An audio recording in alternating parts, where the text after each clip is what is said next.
terrorism on American soil was, of course, the bombing in Oklahoma City, an act of domestic terrorism, as it turned out. It pales, as horrible and as horrifying as it was, it pales in comparison to this. Jim, these are live pictures, we're told. You can see the smoke still on the ground, still filling the air there. This is obviously Lower Manhattan. We're trying to get an exact location. These are not live pictures because there was just an edit in there. So on a Tuesday in September, after Labor Day, the second Tuesday, this is a teeming business district, and it has been turned into chaos. This is earlier. Can we go back to the live pictures if possible? An hour and a half in which the world in the United States has changed dramatically. Sense of security has changed dramatically as at least 4 separate attacks on American soil against 4 symbols of American might. You saw the picture of the Empire State Building standing in back of that smoke. John Del Giorno, can you hear me? John Del Giorno, he cannot hear me. Yeah. All of the radios are now down. We have lost radio contact with John Del Giorno. The World Trade Center, of course, provides the transmission towers for many of the broadcast, both radio and television. Located on top of those World Trade Centers. Those tops, of course, now on the bottom. As Jim said, the biggest act of terrorism, foreign terrorism, was against the World Trade Center on February 26, 1993. 6 people died, 1,000 people were injured in that attack. And that also was designed, Bill, to bring down the World Trade Center. It was. Well, someone has done it. A coordinated attack. The timeline, Jim Dolan has the timeline for us. Well, it started at 8:45 this morning when the first plane hit the North Tower of the World Trade Center. At the time, we didn't know whether it was an act of terrorism or an act of an errant pilot. Then a few minutes later, 9:03, the second plane hit the South Tower, confirming that's it right there. forever Looking at that this was, and that's a video of that, confirming that it was clearly an act of organized, well-thought-out terrorism. And then just 30 minutes later, 9:35, a plane hit the Pentagon. All 3 of those planes were hijacked. The plane hit the Pentagon. There are no reports of how much damage that did. And then at 10:15, there was a car bomb at the State Department in Washington, also in Washington. 4 attacks in about an hour and a half that have changed. And there you see the second tower, the North Tower coming down, the South Tower coming down just moments ago. Horrible, horrifying sight. The World Trade Centers, the 2 twin towers that are landmarks of New York and Manhattan, and indeed the United States business community, exist no more. We do not know, ladies and gentlemen, what the death toll is. We do not know what the injury situation is. Obviously, there are scores falling into both. Where is this, Laura? This is on Center Street earlier. Scores of people that were leaving, trying to get out of this area, which resembles a war-torn region. And you can see, even this far away from the World Trade Center, look at the street and how much debris is on the street there. This is after the first building, I'm told. We're about to see the second one fall any second from this vantage point. Is that right, Kat? This is tape shot earlier after the first tower collapsed, and we are about, as I'm told, to see the second tower collapse from the ground floor. And as you were, Jim, going over the timeline that existed, when this all started at 8:45, with the first plane going into the north side tower. 18 minutes later, the second tower being hit. South Tower was second. And then the attack appears to have moved from New York to Washington as a plane hit the Pentagon at 9:35. And then the State Department, a car bomb exploded. We're about to see it here, Jim. The second tower just completely collapses on itself. And we don't know what caused the collapse, but it appears that just structural damage from all that fire, although we do not know whether there was some sort of timed explosion, but it does appear that all that fire. And in the end, it doesn't much matter.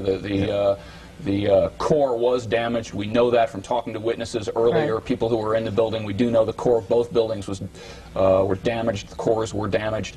And apparently the building just couldn't withstand the the mass of the explosion. This is so surreal, ladies and gentlemen. We are sitting here watching this with you, and really we're trying to talk, but words cannot describe what we're seeing. We should point out, Bill, that we don't know how... Here comes the second tower again from the ground floor. This is from our Michelle Charlesworth vantage point. The north side. She was on the West Side Highway when her crew shot this, and this is, you see it just imploding. Bill, I think it is important to point out that we don't know how far the evacuation had come to this point, but we do know that we have talked to people on the ground who are at least on the 56th floor. We know that there were people high enough up in that building so that they... 45 minutes before the evacuation. Before the buildings came down, absolutely. And so it's fair to say that lots, hundreds and hundreds of people got out of that building without being terribly hurt. We know there will be casualties. We just don't want to make it worse than it is, because some people were clearly able to get out of that building. Before they came down, there was a lot of time to evacuate. Remember, in the World Trade Center, the original explosion there, people got out of there very quickly. Remember the pictures from that? They got out of there very quickly in a very well-organized way. We can hope and pray that the evacuation was well underway at this point as well. Good point, Jim. We do not know. Control room, if I can ask you, when you hear of any information about injuries or fatalities, we would like to pass that on to our viewers. We have reporters on the scene. We have reporters all over Manhattan and lower Manhattan. We're trying to get signals from them. As you know, if you tried to use a cell phone, the cell phones appear to be out, and it's very difficult to have communication. It's very difficult. We've lost communication with John Del Giorno, our newscopter 7.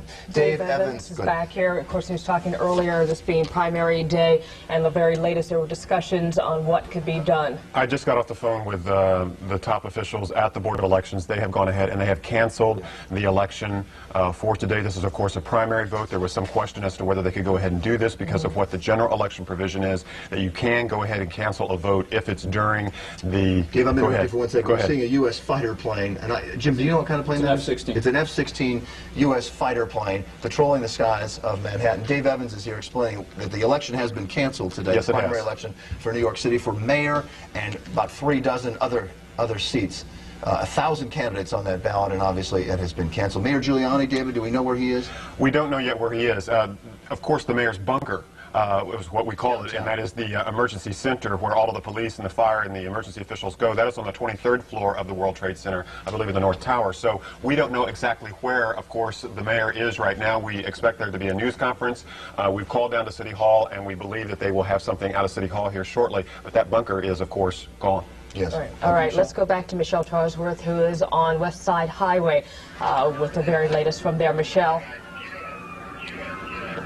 We last came to you about half an hour ago. We're standing on the West Side Highway. The North Tower just came down. Of course, the South Tower of the World Trade Center coming down moments before that.